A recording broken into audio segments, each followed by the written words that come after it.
Marko here from Fair Realty, Victoria, BC, with your May 2025 real estate market update. Numbers here on the side of the screen. We had 758 sales in the month of May. This was 5 fewer than last year.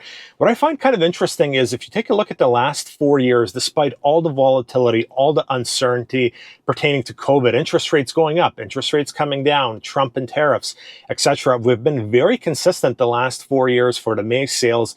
They're all coming in the mid 700s. However, if we zoom out 10 years and we throw out 2020, the reason sales were slow in 2020 was because of the COVID shutdown. So if we zoom out, sales are definitely below a 10-year average. On the whole, sales, while they're not a disaster, they're definitely slow. It's definitely not a busy spring market, despite what you might see in the social media being posted by people in the real estate industry. Spring is always busier than other seasons in Victoria based on seasonality. But if we look at historical averages for the same month, sales are slow. Moving over to new listings, this is where things are interesting. 1,834 new listings came to market. This is the second highest number of new listings that have come to market in the last 36 years. The only higher year was 2008 when 1,850 new listings came to market. So we were 17 new listings short of setting an all-time record for new listings coming to market.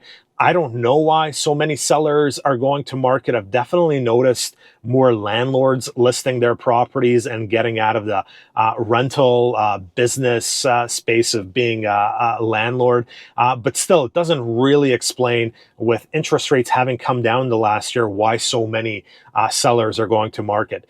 So as a combination of slower sales and near record highs in new listings, active inventory or active listings continue to climb. We're at 3,716. This is the highest we've seen in 10 years. You have to go back to 2015 to find higher inventory. Back in the May of 2015, we had 4,043.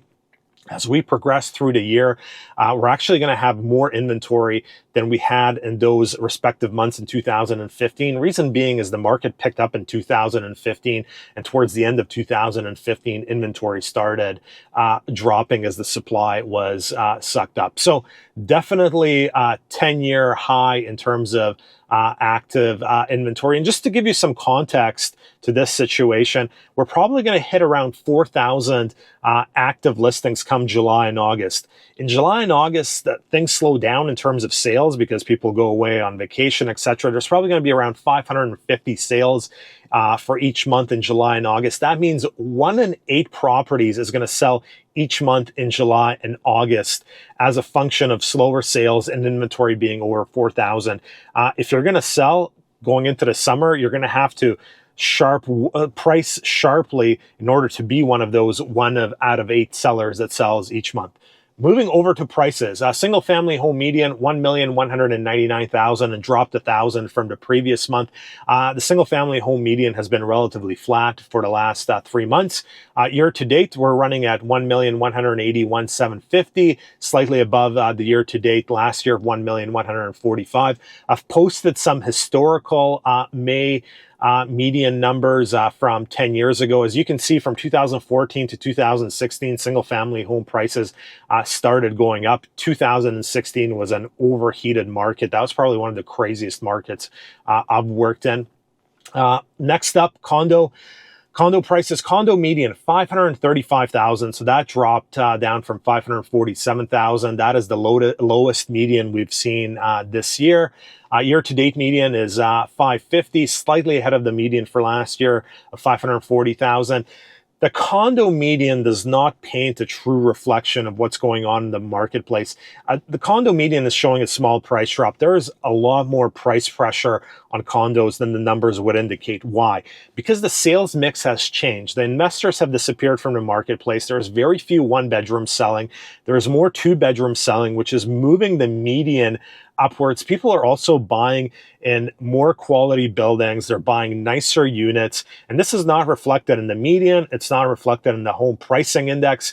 If you actually took individual condos and compared them what they were selling a few years ago, there was a condo that sold downtown a few days ago, and I estimated since the peak in this particular building, it was down 26%. Mind you, this building was previously Airbnb zone. So this building got hit by the Airbnb ban and the soft market on top of that, but nonetheless, down 26% from peak. So condos right now they're a tough sell, great opportunity if you're a buyer, a ton of choice out there, opportunity to negotiate the price, opportunity to review all the strata documents, etc., and not be involved in crazy bidding wars. On the whole, I think what's really, really important right now is what the Bank of Canada does on Wednesday morning. I believe that is June 4th. If Bank of Canada holds interest rates as is, it's going to be a very, very long summer with slow sales. The next Bank of Canada meeting is not until July 30th. We're already experiencing slower sales, inventories climbing. If Bank of Canada does not cut on Wednesday, it's going to be a grind. I started my career in 2010, 15 years ago, and that was also a really, really tough summer with very slow sales.